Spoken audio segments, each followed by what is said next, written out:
प्रिय विद्यार्थियों, आज हम अलाउद्दीन खिलजी के बारे में पढ़ेंगे। अलाउद्दीन खिलजी का मूल नाम अली गुरशास्प था। वह खिलजी वंश के संस्थापक जलालुद्दीन फिरोज शाह खिलजी के भाई शिहाबुद्दीन मसूद खिलजी का पुत्र था। मलिक छज्जू के विद्रोह का दमन करने के फलस्वरूप अलाउद्दीन को कड़ा मानिकपुर का सूबेदार बनाया गया। 1292 ईस्वी में भिलसा अभियान में सफलता के बाद उसे आरिजे मुमालिक के पद के साथ अवध की सूबेदारी भी प्रदान की गई। अलाउद्दीन खिलजी द्वारा देवगिरी अभियान में अपार संपत्ति प्राप्त की गई, जिसके बाद उसने अपने चाचा का तख्ता पलट करने का मन बनाया और 17 जुलाई 1296 ईस्वी में जलालुद्दीन की हत्या कर वह स्वयं सुल्तान बना। अलाउद्दीन खिलजी ने दिल्ली स्थित बलबन के लाल महल में अपना राज्याभिषेक करवाया। सुल्तान बनने के पश्चात अलाउद्दीन के सामने अनेक कठिनाइयां थीं। जलालुद्दीन का वध करने के कारण प्रजा उससे घृणा करती थी। अनेक जलाली सरदार उससे असंतुष्ट थे। दिवंगत सुल्तान का पुत्र अरकली खां मुल्तान का प्रांतपति था। मंगोल एक अन्य समस्या थे। पंजाब में खोखरों का विद्रोह जारी था। अनेक स्वतंत्र पड़ोसी राज्य सल्तनत की सत्ता को चुनौती दे रहे थे। पूर्व में लखनौती स्वतंत्र हो गया था। ऐसी स्थिति में शासन को व्यवस्थित करना तथा सल्तनत के प्रति सम्मान उत्पन्न करना अलाउद्दीन के लिए चुनौती था। सुल्तान बनने के पश्चात अलाउद्दीन ने सर्वप्रथम पूर्व सुल्तान के पुत्र अरकली खां सहित उसके परिवार के समस्त सदस्यों का कत्लेआम किया। तत्पश्चात बलबनी और जलाली अमीरों को जड़ मूल से नष्ट कर दिया। अलाउद्दीन खिलजी एक निरंकुश शासक था। वह पूर्ण निरंकुशता में विश्वास करता था।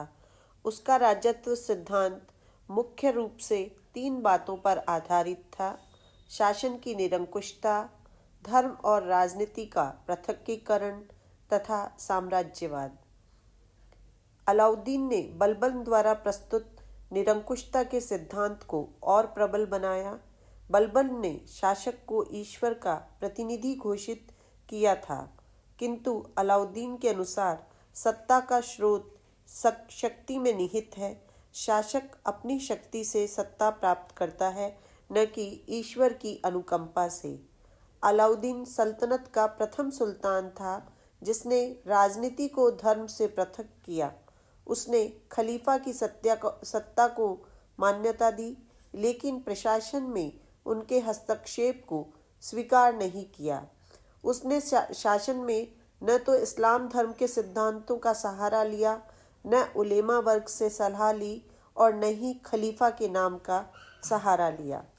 वह निरंकुश राजतंत्र में विश्वास करता था। उसने शरीयत के संबंध में काजी मुगीस से कहा था कि मौलाना मुगीस, मैं नहीं जानता कि शरा के अनुसार क्या उचित है और क्या अनुचित। मैं राज्य के लिए जो कुछ भी आवश्यक समझता हूँ उसका आदेश देता हूँ।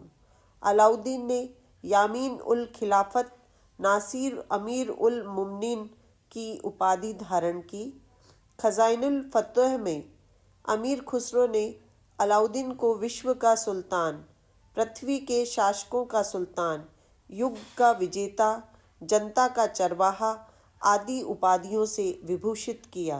करनी के अनुसार उसने एक नए धर्म की स्थापना तथा विश्व विजय की योजना बनाई और सिकंदर द्वितीय की उपाधि भी धारण की, किंतु काजी अलाउल मुल्क की सलाह पर उसने अपनी ये दोनों योजनाएं त्याग दी थीं। अलाउद्दीन यह समझता था कि उसका राजत्व जनता के स्नेह और भक्ति के बिना संभव नहीं है। उसने अपने राजत्व को जनता की दृष्टि में पवित्र और न्याय संगत बनाना चाहा। इस कारण जन कल्याण ही शासक का कर्तव्य बनाया। अलाउद्दीन के शासनकाल में प्रमुख रूप से 4 विद्रोह हुए: नम मुस्लिमों का विद्रोह, अकत खां का विद्रोह, मंगू खां का विद्रोह और हाजी मौला का विद्रोह। अलाउद्दीन ने इन विद्रोहों का दमन किया और विद्रोह दमन हेतु निम्न 4 अध्यादेश जारी किए। धनी व्यापारियों से उनकी संपत्ति छीन ली, गुप्तचर विभाग का गठन किया, मद्य निषेध को लागू किया, अमीरों के मेल मिलाप और वैवाहिक संबंधों पर प्रतिबंध लागू किया। उसके अनुसार इन गतिविधियों के द्वारा अमीर षड्यंत्र करते हैं और विद्रोह करते हैं। सल्तनत काल में मंगोलों के सर्वाधिक आक्रमण अलाउद्दीन खिलजी के शासनकाल में हुए। उसने 2 सेनापतियों उलुग खां और जफर खां को मंगोलों के विरुद्ध तैनात किया, जिसमें जफर खां मारा गया। मंगोलों का पहला आक्रमण 1297-98 ईस्वी में ट्रांस आक्सियाना के शासक दावा खां के सेनापति कादिर खां ने किया। इसके अतिरिक्त इस काल में मंगोलों के कुछ और आक्रमण इस प्रकार हैं: 1299 में सल्दी का आक्रमण, 1299 में ही कुतलुक ख्वाजा का आक्रमण, 1303 ईस्वी में तरगी का आक्रमण, 1305 ईस्वी में अली बेग और तरताक का आक्रमण तथा 1306 ईस्वी में कुबाक, ताइबू और इकबाल मंद का आक्रमण। अलाउद्दीन ने मंगोलों की निरंतर हमलों का सामना करने के लिए सीमावर्ती किलों और दिल्ली के किलों की मरम्मत के अलावा अनेक नवीन किलों का भी निर्माण कराया। उसने सीरी नगर की स्थापना की और सीरी दुर्ग का निर्माण करवाया। किलों को योग्य एवं कुशल अधिकारियों के नियंत्रण में रखा और मंगोल आक्रमण से निपटने के लिए रक्त और लौ की नीति अपनाई। उत्तर भारतीय राज्यों के प्रति अलाउद्दीन की नीति विस्तारवादी थी। उसने अनेक राज्यों को आक्रमण कर अपने अधीन बनाया। सर्वप्रथम उसने 1297 ईस्वी में गुजरात, 1301 ईस्वी में रणथंभौर, 1303 ईस्वी में चित्तौड़ और 1305 ईस्वी में मालवा पर आक्रमण कर अधिकार किया। तत्पश्चात 1308 ईस्वी में सिवाना, 1311 ईस्वी में जालोर आदि पर आक्रमण किया। अलाउद्दीन ने गुजरात के शासक रायकरण बघेला को पराजित किया तथा गुजरात पर कब्जा कर लिया। रणथंभौर के चौहान शासक हमीर देव को पराजित किया। 1303 ईस्वी में चित्तौड़ के शासक रत्नसेन को पराजित किया। मलिक मोहम्मद जायसी के पद्मावत के अनुसार चित्तौड़ पर आक्रमण का उद्देश्य रानी पद्मिनी को प्राप्त कर चित्तौड़ पर नियंत्रण स्थापित करना था। तत्पश्चात उसने जालोर, सिवाना आदि क्षेत्रों को जीता।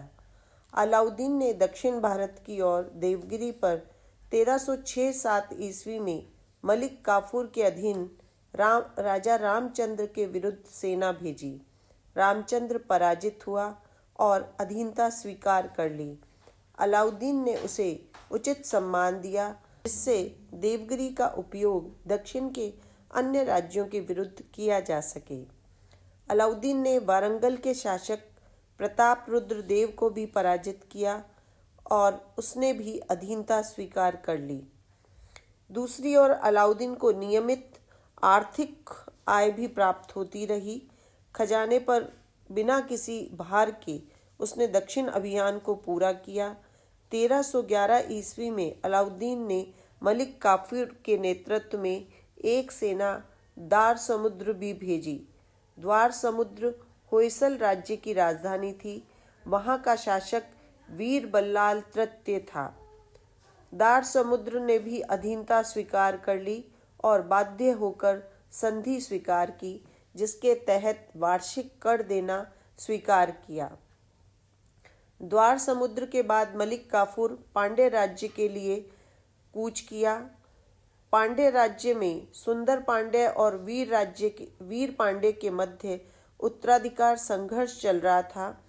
काफूर ने सुंदर पांड्य की सहायता की और वीर पांड्य के विरुद्ध अभियान किया। मदुरा में मलिक काफूर ने काफी धन संपत्ति प्राप्त की, किंतु वह वीर पांड्य को पकड़ने में असफल रहा।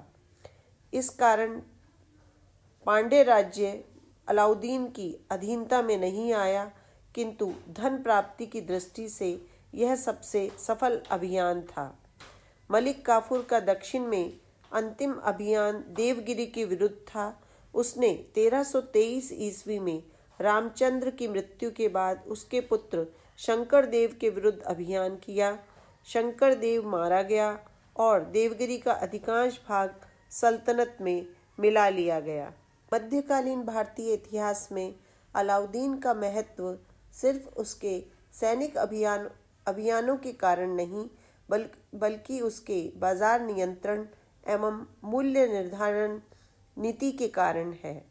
उसके आर्थिक सुधारों के संबंध में लेनपूल ने अलाउद्दीन को मध्यकालीन इतिहास में राजनीतिक अर्थशास्त्री के रूप में स्थापित किया है। अलाउद्दीन खिलजी के बाजार नियंत्रण के बारे में विस्तृत जानकारी बर्नी के तारीख़ फिरोज शाही में मिलती है। इसके अतिरिक्त अमीर खुसरो के खजाइनुल फतूह, इसामी की फुतूह उस सलातीन तथा इब्न बतूता के रेहला से जानकारी प्राप्त होती है। बर्नी के अनुसार अलाउद्दीन की बाजार नियंत्रण नीति सैनिक उद्देश्यों से प्रेरित थी, जबकि अमीर खुसरो के अनुसार अलाउद्दीन का उद्देश्य आम प्रजा को राहत पहुंचाना था। उसकी बाजार नियंत्रण नीति के अंतर्गत मूल्यों का निर्धारण एक प्रमुख तत्व था। अलाउद्दीन ने उपयोग की वस्तुओं जैसे खाद्यान्न, वस्त्र, पशु, दास दासी आदि की सूची तैयार करवाई और इन वस्तुओं के मूल्य निश्चित किए। अलाउद्दीन ने विभिन्न वस्तुओं के विभिन्न प्रकार के बाजार संगठित किए। इसके लिए आवश्यक अधिनियम बनाए। ये बाजार थे गल्ला बाजार, सराय अदल तथा घोड़ों, दासों और मवेशियों का बाजार। अन्य अनेक वस्तुओं के भी बाजार बनाए गए। प्रत्येक बाजार का प्रबंध करने के लिए अलग अलग शहना नियुक्त किए। मंडी में अनाजों की खरीद बिक्री होती थी। इसके मूल्य निर्धारित थे। भावों की स्थिरता इस युग की अद्भुत घटना थी। प्रत्येक मंडी का प्रमुख अधिकारी शहना-ए मंडी होता था। मंडी में अनाज की उपलब्धता के लिए दोआब की समस्त खालसा भूमि का लगान अनाज के रूप में वसूल किया जाने लगा और सरकारी गोदामों में रखा जाता था। हेरा फेरी तथा कालाबाजारी करने वालों को कठोर दंड का प्रावधान था। राय अदल सरकारी धन से सहायता प्राप्त वस्त्र बाजार था। सुल्तान ने मुल्तानी व्यापारियों को अग्रिम धन दिया, जिससे वे दूसरी जगह से माल खरीदकर नियंत्रित दरों पर सराय अदल में बेच सकें। वास्तव में ये व्यापारी सरकार के एजेंट थे। इस बाजार से संबंधित अधिकारी परवाना नवीस होता था, जो कालाबाजारी रोकता था। इसके अतिरिक्त घोड़ों, दासों और मवेशियों के भी बाजार थे। इसमें मूल्य वृद्धि की समस्या दलालों द्वारा उत्पन्न की जाती थी, अतः अलाउद्दीन ने दलालों को बाजार से निष्कासित कर दिया। प्रत्येक पशु एवं दास दासी की गुणवत्ता के आधार पर उनके मूल्य निश्चित किए। बाजार नियंत्रण व्यवस्था को सुचारू रूप से चलाने के लिए अलाउद्दीन ने दीवाने रियासत नामक विभाग की स्थापना की और बरीद, मनहिया जैसे गुप्तचरों की नियुक्ति कर बाजार व्यवस्था पर सरकारी नियंत्रण बनाए रखा। अलाउद्दीन ने राशन प्रणाली की भी व्यवस्था की, ताकि देश के किसी स्थान पर अकाल इत्यादि के समय अनाज की कमी न हो। इसकी पूर्ति के लिए सरकारी गोदाम बनाए। इस प्रकार की व्यवस्था अलाउद्दीन का नवीन प्रयोग था।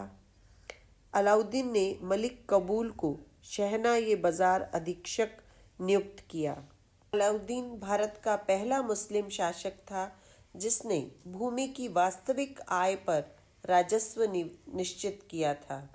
उसने उपज का 50% भूमि कर के रूप में निश्चित किया। मसाहत मापन पद्धति के अंतर्गत समस्त भूमि पर 50% की एकीकृत दर से लगान वसूल किया जाता था। राजस्व नकद एवं अनाज दोनों रूप में वसूल किया जाता था। राजस्व के अतिरिक्त अलाउद्दीन ने आवास कर और चराई कर भी लगाया। इसके अतिरिक्त जजिया, जो गैर मुस्लिमों से स्त्रियों, बच्चों और अपंगों को छोड़कर लिया जाता था, जकात, जो धार्मिक कर था, मुसलमानों से उनकी संपत्ति का 40वां भाग था, खम्स, जो युद्ध की लूट का 5वां भाग था जो राज्य को मिलता था, शेष 4 भाग सैनिकों में बांट दिए जाते थे।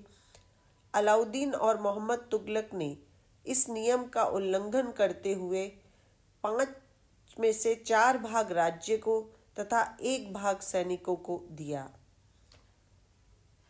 अलाउद्दीन के समय में विशाल प्रदेशों को खालसा भूमि में परिवर्तित कर दिया गया। खालसा भूमि सीधे केंद्र के अधीन भूमि थी। अलाउद्दीन ने राजस्व व्यवस्था से भ्रष्टाचार और लूट को खत्म करने के लिए एक नए विभाग, दीवाने मस्त खराज की स्थापना की। अलाउद्दीन ने न तो मुक्ता प्रथा समाप्त की और न ही जमींदारी प्रथा। उसने केवल स्वामियों के विशेषाधिकारों को समाप्त कर दिया। भूमि की नाप कराकर सरकारी कर्मचारियों द्वारा लगान वसूल कराना सर्वप्रथम अलाउद्दीन ने ही आरंभ किया। दिल्ली के सुल्तानों में अलाउद्दीन वह प्रथम सुल्तान था जिसने एक शक्तिशाली स्थायी केंद्रीय सेना की स्थापना की।